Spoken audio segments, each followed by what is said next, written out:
வணக்கம். இன்னைக்கு நம்ம பார்க்க போற சமையல் அருமையான திணை அரிசியை வச்சு ஒரு காரப்புளி பணியாரம் எப்படி செய்யலாங்கிறத பார்க்கலாம். ரொம்ப ஹெல்த்தியாகவும் இருக்கும், பிரேக்ஃபாஸ்டாகவும் எடுத்துக்கலாம், ஈவினிங் டிஃபனாகவும் இதை நம்ம செஞ்சு கொடுக்கலாம் குழந்தைகளுக்குலாம். ரொம்ப திணை அரிசி 2 கப் எடுத்திருக்கேன். நல்லா கழுவிட்டு நல்லா ஒரு 2 மணி நேரமா ஊற வச்சு வச்சிருக்கிறேன். அதே மாதிரியே 2 டம்ளருக்கு இட்லி அரிசி. நீங்க எந்த டம்ளர்ல திணை அரிசி எடுக்கிறீங்களோ அதே டம்ளர்ல 2 டம்ளருக்கு அரிசி எடுத்துக்கணும். 4 டம்ளர் அரிசி எடுத்தோம்னா 1/4 டம்ளர் உளுந்து எடுத்துக்கோங்க. 1 டீஸ்பூன் வெந்தயம். இது எல்லாத்தையுமே நல்லா கழுவிட்டு 2 மணி நேரம் ஊற வச்சு நல்லா நைஸாக அரைச்சிக்கோங்க. உப்பு போட்டு கரைச்சி நல்லா 5லேருந்து ஒரு 6 மணி நேரம் புளிக்க விட்டுக்கலாம். இப்போ மாவு நல்லா நைஸாக ஆட்டிட்டு உப்பு போட்டு கரைச்சி நல்லா 5 மணி நேரம் புளிக்க விட்டு எடுத்திருக்கேன். குறைஞ்சது ஒரு 5 மணி நேரம் இல்லை 6 மணி நேரம் வந்து புளிக்கணும். ரொம்ப புளிக்க விட்டுறக்கூடாது. இப்போ இது நல்லா புளிச்சிருச்சு. இப்போ ஒரு பேன் எடுத்துக்கலாம். இதில் 2 டேபிள் ஸ்பூன் எண்ணெய் விட்டுக்கலாம். எண்ணெய் சூடாகட்டும். எண்ணெய் சூடானதும் 1 டீஸ்பூன் கடுகு சேர்த்துக்கலாம். 1 டீஸ்பூன் உளுந்து, 1 டீஸ்பூன் கடலைப்பருப்பு சேர்த்துக்கலாம். பொடியா நறுக்குன கருவேப்பிலை சேர்த்துக்கலாம். பொடியா நறுக்குன கொத்தமல்லி சேர்த்துக்கலாம்.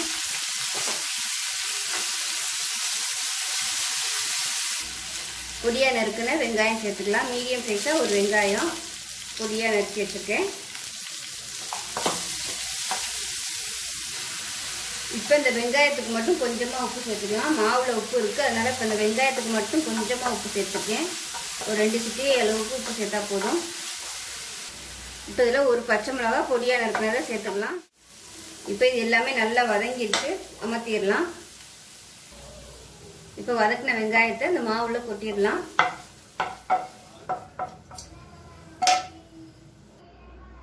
இப்போ நல்லா கலக்கி விட்டுக்கலாம். கலக்கி விட்டுட்டு மாவு கெட்டியாக இருந்துச்சுன்னா கொஞ்சமாக தண்ணி ஊற்றிடுங்க. இப்போ நல்லா கலந்துடலாம். இப்போ இது எல்லாத்தையும் நல்லா கலந்தாச்சு. இப்போ நான் வந்து அரைச்ச மாவில் கொஞ்சமாக எடுத்து வச்சுருக்கேன். இனிப்பு பணியாரம் செய்கிறதுக்காக எடுத்து வச்சுருக்கிறேன். இப்போ நம்ம செய்ய போகிறது காரம் தான். இப்போ நல்லா கலந்தாச்சு. இப்போ ஒரு பணியாரக்கல் எடுத்துருக்கேன். பணியாரக்கல் நல்லா சூடாயிருச்சு. இப்போ நம்ம கலந்த மாவை வந்து கொஞ்சம் கொஞ்சமாக ஊற்றிக்கலாம்.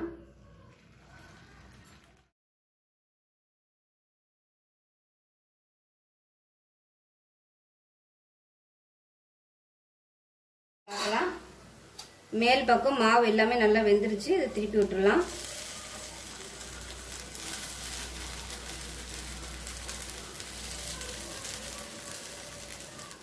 ரெண்டு சைடும் நல்லா வெந்துருச்சு, எடுத்துடலாம்.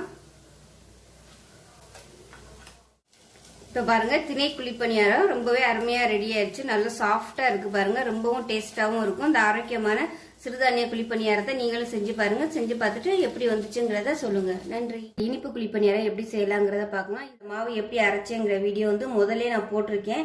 திணை மாவுல வந்து கார குழிப்பணியாரம், அதை வந்து செக் பண்ணி பார்த்துக்கோங்க. இப்போ ஒரு பாத்திரம் வச்சிருக்கேன். இந்த சின்ன டம்ளர்ல 1 டம்ளர் ஃபுல்லா, அதாவது சர்க்கரை எடுத்திருக்கேன். இப்போ நான் எடுத்திருக்கிறது வந்து அச்சு வெல்லம் தான் எடுத்திருக்கேன். இப்போ இதில் வந்து 1/4 டம்ளர் அளவுக்கு கொஞ்சமாக தண்ணி ஊற்றினா போதும். தண்ணி வந்து ரொம்ப ஊற்ற வேணாம். ரொம்ப தண்ணி ஊற்றிட்டோம்னா அந்த சக்கரை தண்ணி வந்து ரொம்ப தண்ணியாக போயிடும். மாவில் ஊற்றும் போது ரொம்ப தண்ணியாயிரும் மாவு. இப்போ இது வந்து கரையட்டும். அடுப்பு வந்து சிம்மில் வச்சுக்கோங்க. ரொம்ப அதிகமாக இருந்துச்சுன்னா டக்குன்னு வந்து அந்த பாகு பதம் வந்து மாறிடும். அதனால குறைச்சி வச்சுக்கிட்டே இதை வந்து நல்லா கரைச்சிக்கலாம். இப்போ எல்லாமே நல்லா கரைஞ்சிடுச்சு. ஒரு 2 நிமிஷம் மட்டும் நல்லா கொதிக்கட்டும். ரொம்ப நேரம் கொதிக்க விடணும் அவசியம் இல்லை. 2 நிமிஷம் கொதிக்கட்டும். பாருங்க, கொஞ்சோண்டு தான் தண்ணி ஊற்றணும். எவ்வளோ தண்ணி வந்திருக்கு பாருங்க. எப்பயுமே நம்ம சக்கரை வந்து கரைக்கும் போது அது எக்ஸ்ட்ரா தண்ணி விட்டுக்கிட்டு வரும். அதனால பணியாரம் செய்யும்போது மாவு வந்து எப்பயுமே கெட்டியாக தான் ஆட்டி அள்ளிக்கணும். ரொம்ப தண்ணியாக அள்ளிட்டோம்னா அப்புறம் நம்ம பாகுலாம் ஊற்றும் போது ரொம்ப தண்ணியாக போயிடும். இப்போ நல்லா கொதிச்சிருச்சு. ஒரு 2 நிமிஷம் நல்லா கொதிச்சாச்சு. இப்போ இது ஒரு 2 நிமிஷம் அப்படியே ஆறட்டும். இப்போ நம்ம எடுத்து வச்ச திணை மாவுல இந்த சக்கரை பாகு வந்து ஊற்றிக்கலாம், வடிகட்டிக்கலாம். பாருங்க, எல்லாத்தையுமே நான் ஊற்றிட்டேன். இப்போ இதை நல்லா கலந்து விட்டுக்கலாம்.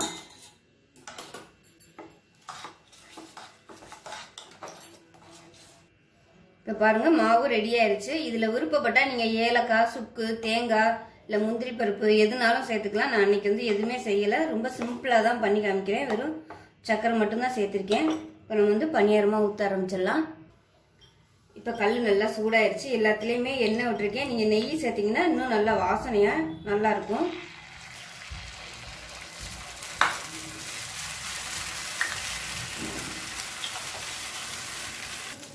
மூடி வச்சிடலாம். இப்போ இதை திருப்பி விட்டுறலாம். எப்பயுமே இனிப்பு பணியாரம் செய்யும்போது அடுப்பு வந்து நல்லா குறைச்சி வச்சுக்கோங்க. ஏன்னா வெல்லம் சேர்த்துருக்கிறதுனால சீக்கிரமாகவே வந்து அடி பிடிக்கிறதுக்கு வாய்ப்பு இருக்குது. அதனால் எப்பயுமே குறைச்சி வச்சுக்கிட்டு தான் பண்ணணும்.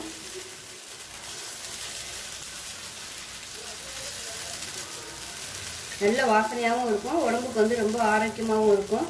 கண் பார்வை கோளாறு இருக்கிறவங்க வந்து திணை அதிகமாக எடுத்துக்கலாம். உடம்பு வெயிட் குறைக்கணும்னு நினைக்கிறவங்க வந்து திணை வந்து அதிகமாக எடுத்துக்கலாம். நான் அடுத்தடுத்த வீடியோவில் திணை வச்சு நிறைய ரெசிபி வந்து நான் போடுறேன், கண்டிப்பாக மிஸ் பண்ணாமல் பாருங்கள். இப்போ பணியாரம் எல்லாமே சூப்பராக ரெடி ஆயிடுச்சு. இப்போ எடுத்துடலாம். நார்மலாக நம்ம குழி பணியாரம் பண்ணுறத விட இந்த மாதிரி சிறுதானியங்கள் போட்டு பண்ணோம்னா நமக்கும் கொஞ்சம் திருப்தியாக இருக்கும். நல்லதை நம்ம குழந்தைகளுக்கு கொடுத்தோங்கிற ஒரு சந்தோஷமும் கிடைக்கும். நல்ல எதிர்ப்பு சக்தி கிடைக்கும் அடிக்கடி நம்ம இதோட எடுத்துக்கிட்டோம்னா.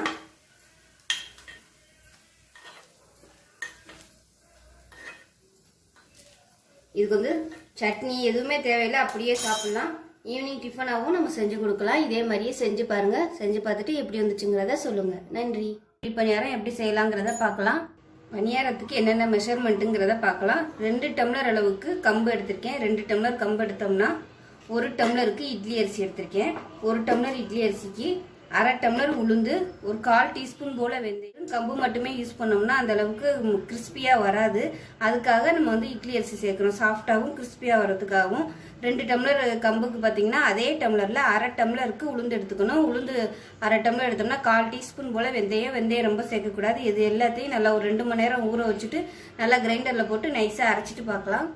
இப்போ இந்த கம்பு குழி பணியாரத்துக்கு ஒரு சூப்பரான கருவேப்பிலை தேங்காய் சட்னி ரெடி பண்ணிக்கலாம். ஒரு கைப்பிடி அளவுக்கு கருவேப்பிலை கழுவி எடுத்து வச்சிருக்கிறேன். 3 பச்சை மிளகா, ஒரே ஒரு வரமிளகா எடுத்துக்கலாம். 5 சின்ன வெங்காயம், ஒரு 5 டேபிள் ஸ்பூன் வர மாதிரி துருவன தேங்காய், 2 டேபிள் ஸ்பூன் பொட்டுக்கடலை. இது எல்லாத்தையுமே நைஸாக அரைச்சிக்கலாம். உப்பு கொஞ்சம் சேர்த்து நல்லா நைஸாக அரைச்சிக்கலாம். இப்போ மாவு வந்து நல்லா நைஸாக அரைச்சிட்டு உப்பு போட்டு கரைச்சி நல்லா 3 மணி நேரம் புளிக்க விட்டுட்டேன். உடனேயும் நம்ம பணியாரமாக செய்யலாம். புளிக்க விட்டு பண்ணோம்னா இன்னும் கொஞ்சம் டேஸ்ட்டு நல்லாயிருக்கும். இது வந்து நல்லா 3 மணி நேரம் புளிச்சிருச்சு. இப்போ வந்து நம்ம பணியாரம் ரெடி பண்ணலாம்.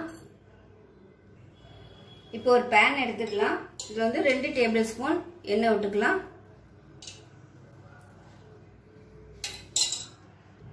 எண்ணெய் சூடானதும் 1 டீஸ்பூன் கடுகு, 1 டீஸ்பூன் கடலைப்பருப்பு, 1 டீஸ்பூன் உளுந்து சேர்த்துக்கலாம். கடுகு, உளுந்து, கடலைப்பருப்பு எல்லாமே நல்லா பொன்னிறமாக வரவும் பொடியாக நறுக்குனா கருவேப்பிலை, கொத்தமல்லி சேர்த்துக்கலாம்.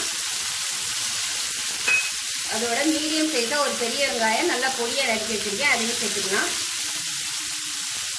எந்த அளவுக்கு பொடியாக நறுக்க முடியுமோ அந்த மாதிரி நல்லா நறுக்கிக்கோங்க. பெருசாக இருந்துச்சுன்னா நல்லா இருக்காது. அதனால் எவ்வளோ தூரம் பொடியாக கட் பண்ண முடியுமோ அந்த அளவுக்கு கட் பண்ணிக்கோங்க. இதில் வந்து தேவையான அளவுக்கு உப்பு சேர்த்துக்கலாம். மாவில் உப்பு இருக்குது, அதனால் இதில் கொஞ்சமாக உப்பு சேர்த்தா போதும். இந்த வெங்காயத்துக்காக மட்டும் உப்பு சேர்த்தா போதும். இப்போ வந்து இது நல்லா வதங்கட்டும். இப்போ இதில் கொஞ்சமாக பெருங்காயம் சேர்த்துக்கலாம். ஒரு 2 சிட்டிகை அளவுக்கு வந்து விருப்பப்பட்டால் நீங்கள் சேர்த்துக்கலாம். வாசனை பிடிக்கும்னா சேர்த்துக்கோங்க, இல்லைன்னா விட்டுடலாம், ஒன்றும் பிரச்சனை இல்லை. காரங்கிறதுனால பெருங்காயம் சேர்த்தோம்னா கொஞ்சம் நல்லா வாசனையாக இருக்கும். இப்போ வெங்காயம் நல்லா வதங்கிடுச்சு. ரொம்ப வதங்கணும்னு அவசியம் இல்லை, லேசாக வதக்கினா போதும். இது வந்து அப்படியே நம்ம மாவில் கொட்டிடலாம்.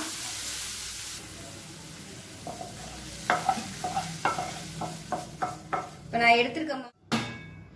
நான் எடுத்திருக்க மாவு அளவு பார்த்தீங்கன்னா ஒரு 4 பேர் சாப்பிட்றதுக்கு கரெக்டாக வரும். அதனால நான் மாவு வந்து அப்படியே யூஸ் பண்ணியிருக்கேன். நீங்கள் வந்து நிறைய ஆட்டுறதா இருந்தால் ஃப்ரிட்ஜில் எடுத்து வச்சுக்கோங்க. புளிக்க விடாமல் ஃப்ரிட்ஜில் எடுத்து வச்சுக்கோங்க. ஏன்னா இது வந்து ரொம்ப சீக்கிரமாகவே புளிப்பு ஏறிடும். இது எல்லாத்தையும் நல்லா கலந்துடலாம். மாவு வந்து நான் ஆட்டும் போதே கொஞ்சம் தண்ணியாக தான் வச்சுருந்தேன், அதனால நான் தண்ணி ஊற்றலை. இதுவே கரெக்டான அளவில் தான் இருக்குது. நம்ம இப்படியே நம்ம பணியாரமாக ஊற்றிடலாம். இதுக்கு மேலே உங்களுக்கு வந்து ரொம்ப கெட்டியாக ஆட்டிட்டிங்கன்னா உங்களுக்கு பணியாரம் ஊற்றுற அளவுக்கு நீங்கள் தண்ணி சேர்த்து நல்லா கலந்துக்குங்க. இப்போ ஒரு பணியாரக்கல் எடுத்திருக்கேன். பணியாரக்கல் நல்லா சூடாயிருச்சு. எல்லாத்துலேயும் எண்ணெய் தடவி வச்சுருக்கேன். இதில் கொஞ்சம் கொஞ்சமாக ஊற்றிக்கலாம்.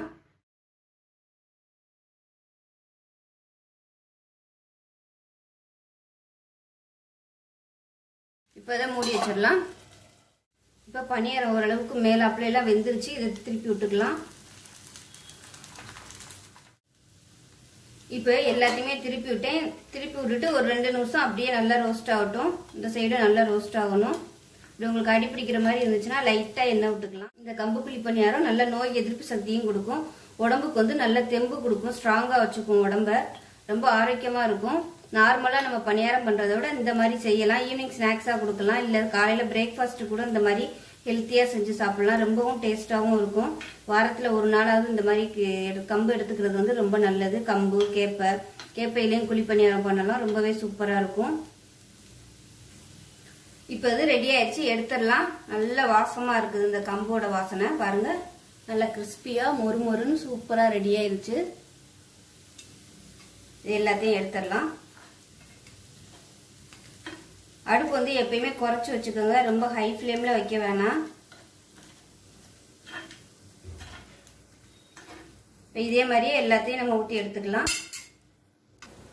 இப்போ பாருங்கள், அடுத்ததும் ரெடி. இப்போ பாருங்கள், சட்னியும் நல்லா நைஸாக அரைச்சிட்டேன். இப்போ வந்து கடுகு, உளுந்து, கருவேப்பிலை, வரமிளகா, கொஞ்சமாக பெருங்காயம் போட்டு தாளிச்சு வச்சுருக்கேன். இதை சேர்த்துடலாம் அதில்.